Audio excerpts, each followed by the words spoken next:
Now you talk about terror. I've been terrorized all my day.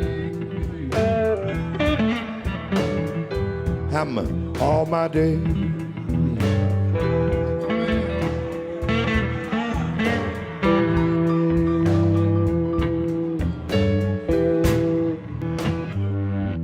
Hi, I'm Chris Hedges. Welcome to Days of Revolt. The indiscriminate killing by police, vigilantes, security guards of up to 3.1 people a day, mostly unarmed people of color, which has been undiminished by street protests, including groups like Black Lives Matter, as well as the empty rhetoric of the political class, including most of the black political elites, has given rise to a new black militancy that finds its roots in the Black Panthers and groups such as the Black Liberation Army. These militants rising up off the streets of cities like Ferguson, Missouri, understand that the problem is not simply white supremacy and chronic poverty, police repression, and the many facets of institutional racism, but finally the destructive power of corporate capitalism. This militant has given up on electoral politics, the courts, legislative reforms, loathes the corporate press, and rejects established black leaders, including Barack Obama, Al Sharpton, Michael Eric Dyson, and many others. This militant believes it is only in the streets and in acts of sustained civil disobedience that change is finally possible. And given the refusal of the corporate state to address the mounting suffering of the poor and working poor, draconian state repression, including the indiscriminate use of lethal force against unarmed people of color, I think the new black militant is right. With me in the studio are two activists, T-Dub-O, a hip-hop artist from St. Louis, and Rika Tyler from Ferguson, Missouri, who with three others formed Hands Up United in the wake of the police murder of Michael Brown on August 9th, 2014, in Ferguson. Thank you very much, T-Dub-O and Rika, for coming to New York, where we're filming. Thank you for having us. Let's begin, maybe with you, Rika, about the precursors to this violence, the hold by white power in predominantly African American communities, the use of extortion to, in the name of austerity, extract greater and greater sums from the poor. Set the scene for the unrest that culminated with the killing of Michael Brown. Well, in St. Louis, a lot of people don't know that Ferguson is in North County area of St. Louis, Missouri. Ferguson was isolated August 9, 2014. A lot of people also don't know that Michael Brown wasn't the first person who was unarmed that got killed by a Ferguson police officer. Jason Moore, he got killed by a Ferguson police officer as well. There wasn't an uprising, but the new rise of black radicals and the new resilience in our generation, we came outside and we stayed outside. So when Darren Wilson decided to... This is the officer who murdered Michael Brown. Yes, Darren Wilson's the officer who decided to murder Michael Brown, and his body laid out in the street for 4.5 hours. That was the community. That was the straw that broke the camel's back. That was the drop that spilled the cup. And what had been happening? Talk a little bit about one of the things that you had pointed out when we spoke a while ago is that 30 to 40% of the budgets of these counties depend on tickets, fines, imprisonment, this kind of neoliberal version of extortion of the poor. Yeah. So before Michael Brown was killed, like everyone knew as a black person, you couldn't ride in certain areas. Like we'd be like, oh, we're in Ferguson, buckle up, drive slow, do the speed limit, because like you said, the officers make their revenue off of the black community. Right, So they're hunting.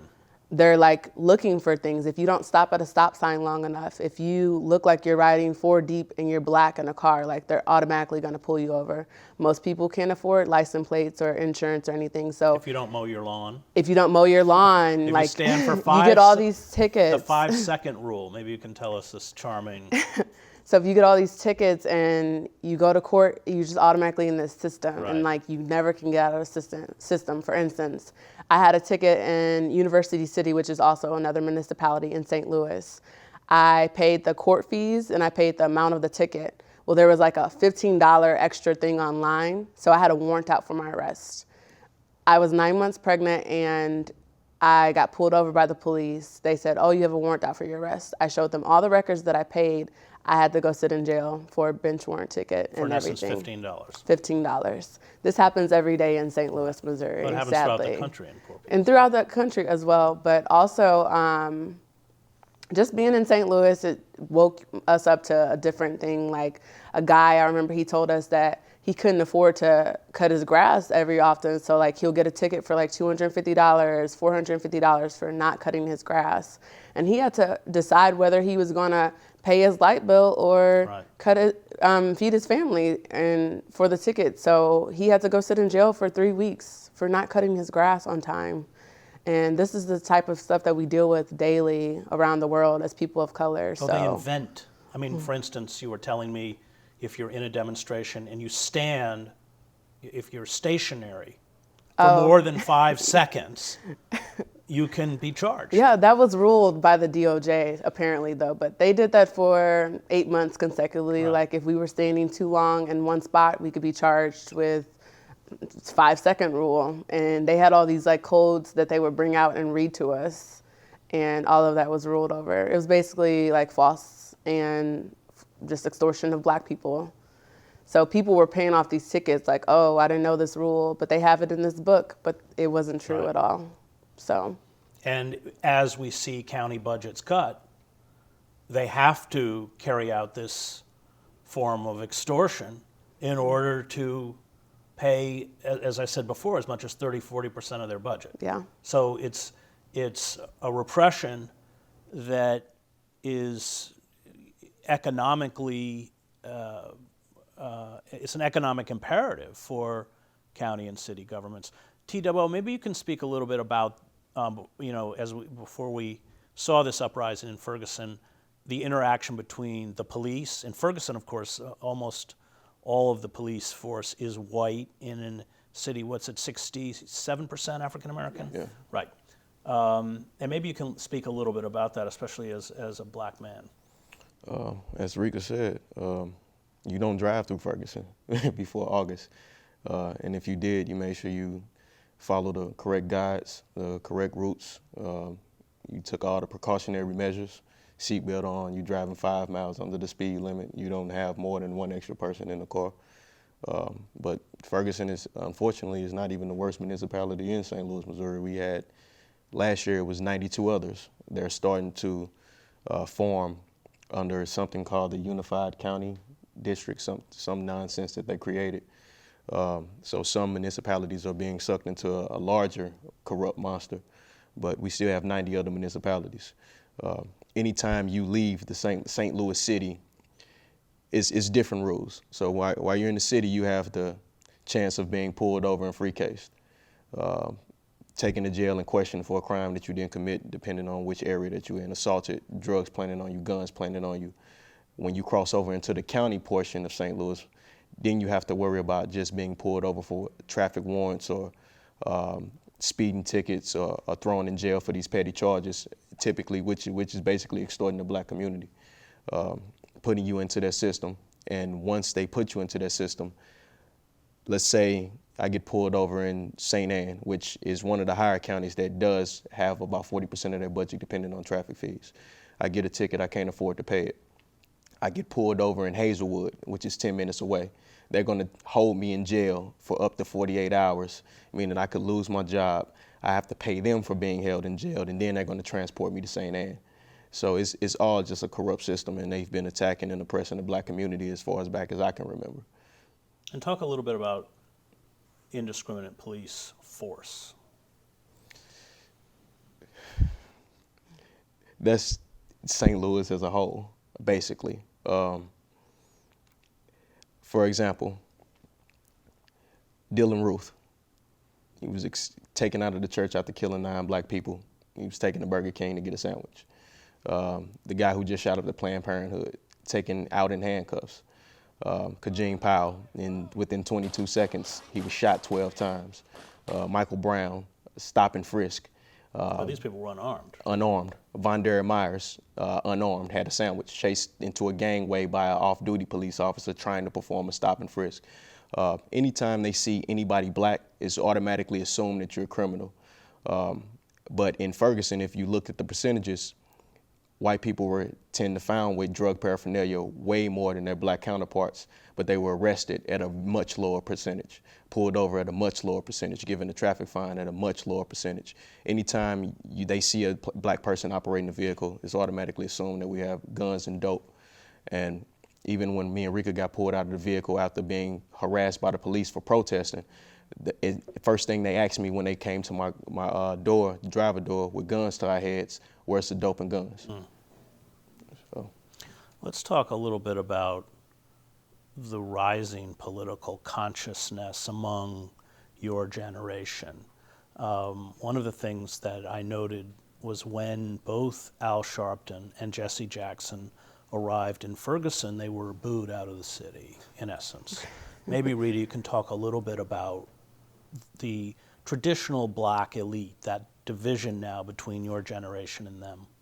So I'm just going to say, I don't know what Jesse Jackson and Al Sharpton did back in their time, but I don't know who they are. Well, Al Sharpton was an FBI informant. Of course. They never helped. They never helped my generation. I never heard anything about them until they came down, and they're like middle-class liberal people who look for progressive movements for fame, fortune, and like their own benefit, credibility, profit from it. So they came down because they saw, oh, the boy was in the street, let's go down. Jesse Jackson grabbed a mic from one of the young folks in Ferguson, and he was trying to lead the chant and like lead a march. And people was just like, they were appalled. Like the community blew up. Someone's baby was in the middle of the street for 4.5 hours, and you're trying to come down here and tell us how to do what we did.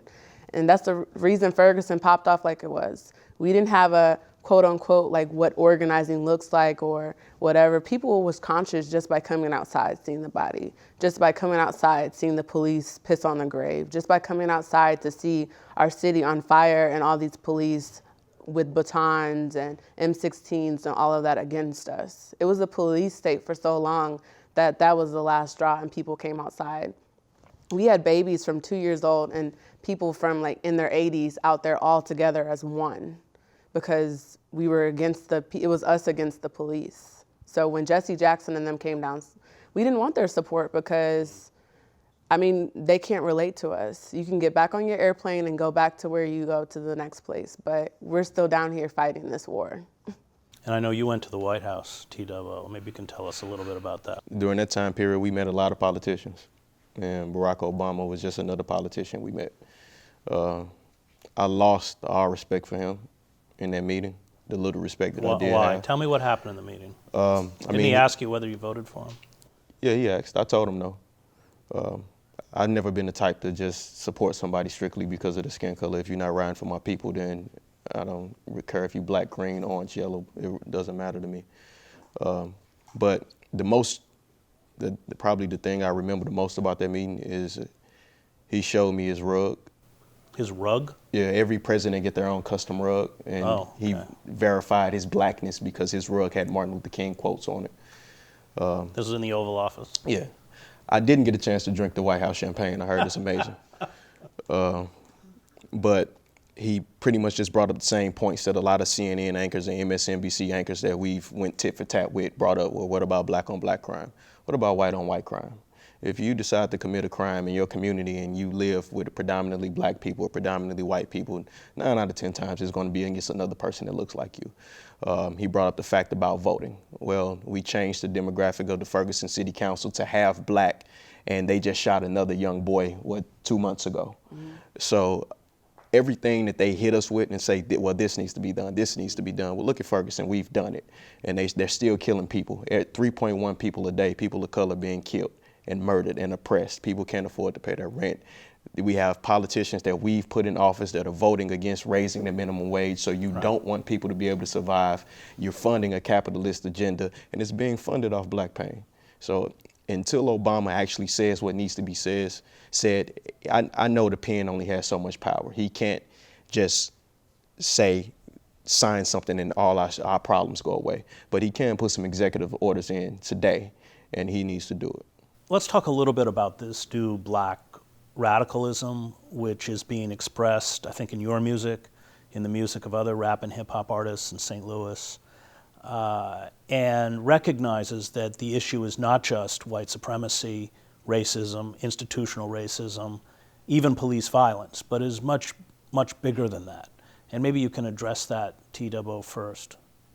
My music is a form of escape for me. It's a outlet, so to speak. So everything in my music is an experience, things I've seen, things that I've gone through. So, I mean, I've never met a good police officer, so I've had nothing but negative experiences from police officers my entire life. I've witnessed the school to prison pipeline firsthand. I've witnessed the drug war firsthand. So all of these experiences come across in my music. Everything is gentrified nowadays, including hip hop. So we have a lot of artists out there that's strictly about the money. They don't have a message. Understand all music doesn't have to be sad and depressing, but at some point in time, you have to speak on our plight, speak on our struggles, speak for the communities that you represent.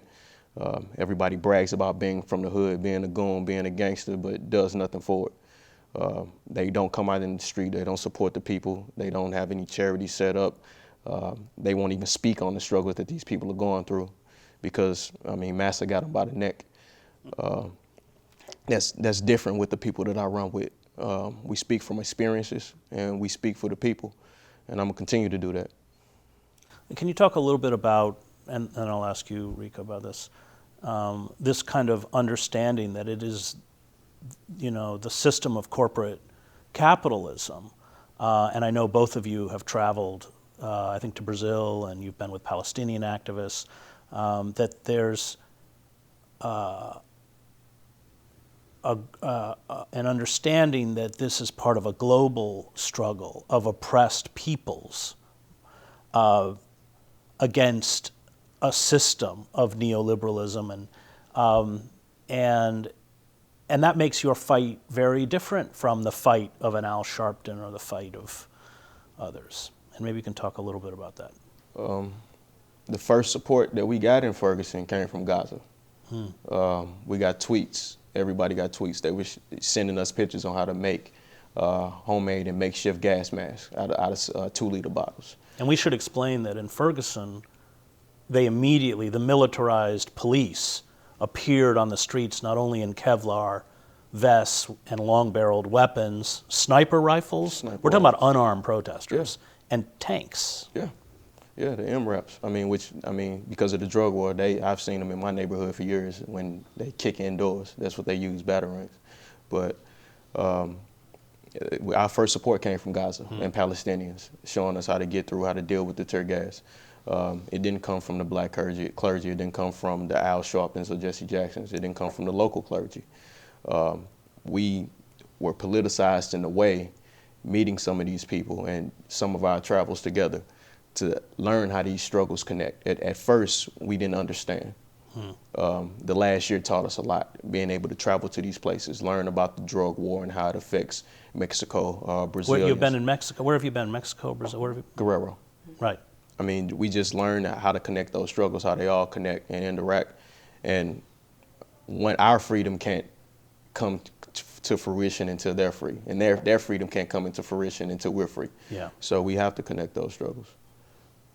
So Rika, talk a little bit about So you were in Mexico, you were in Brazil, and Tito said that, this last year, since the killing of Michael Brown, has been a kind of political maturation for both of you and for other activists.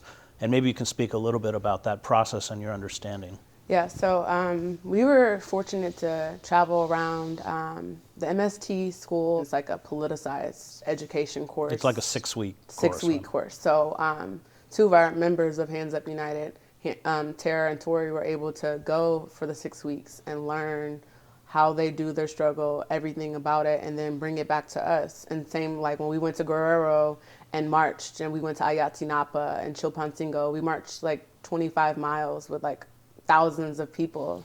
Well, and you got to the center of the city, and maybe you want to talk about what happened. So we actually went, I want to say it was February 5th, Constituente. Constituente, that's their anniversary of their constitution. And right now, Mexico City is trying to make a new constitution for Mexico. But we got to march on that day, and we went to the Congress building and the big like corporate buildings, and they made shit happen. Like, it wasn't just a normal, like, no justice, no peace. It was like rocks throwing, every glass in the building broke out, and like the police, like they were all militarized police, but they were scared. They were like behind a gate. It was like I was looking at animals in a zoo cage, because that's how like closely they were together. And they pushed back. Like, they were throwing stuff. We were tagging everything, spray painting. I kept spray painting de Ferguson a Guerrero, like from Ferguson to Guerrero, so they could know who was out there with them. And that gained us respect from them. And they were shocked that we were just out there with them, because honestly, we were supposed to stay in Mexico City, but we got up at like 4 o'clock in the morning, was like, nah, we want to know where the action's at. So, and we actually got to go to Ayotzinapa. We met 2 of the survivors. And This is from, you're talking about the shooting of the students? Yeah, 43 missing students. And we got to meet them and just tell them, like, it was a bond completely, because we are one. And even I remember marching, it was a girl, Apala, that was her name. She couldn't talk that much English, but she could tell me, the police are killing us here. The police are killing you guys in the USA. We have to come together. And that was the main thing I took from that. When we went to London, it was the same thing. London, they're getting terrorized. People were like, pray for Paris, pray for Paris. But honestly, Paris have been, like, black people in Paris have been getting killed. Right, North Africans. Just like amount that we've been getting killed. Right. In Brazil right now, last night, it was 5 boys that they were just chilling, and 50 shots. All of this is happening around the world. And like you said, it's a global impact. And I think that what makes us way different than any organization I've ever met is because we have the international solidarity. Like, I can text my friend Maddie over in Guerrero, like, what's going over there? She can keep us updated. She can tell us everything. We can tell her everything, and vice versa. In Palestine, we have friends that go over in Palestine and like write us on Instagram and will, like, just thank you. Let me ask Tito, just to close, where do you think we're headed? Where are we going? I don't see the powers that be backing up, and we're not going to back up. On the negative side, civil war. The positive side, they actually do what they were put in office to do, make some significant changes, allow people to be able to take care of themselves, take care of their families, dream, stop murdering people. Well, that's not happened with the TPP and everything else. I mean, they're clearly moving in one direction. Well, we're moving in another. And what's that going to mean? I mean, we're getting more radical and radicaler. We're teaching youth. We're waking people up.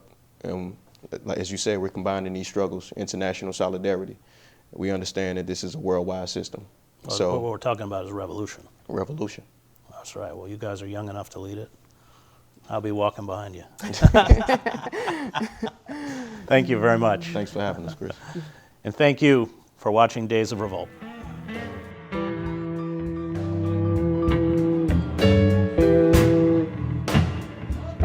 Had to eat out the watermelon patch.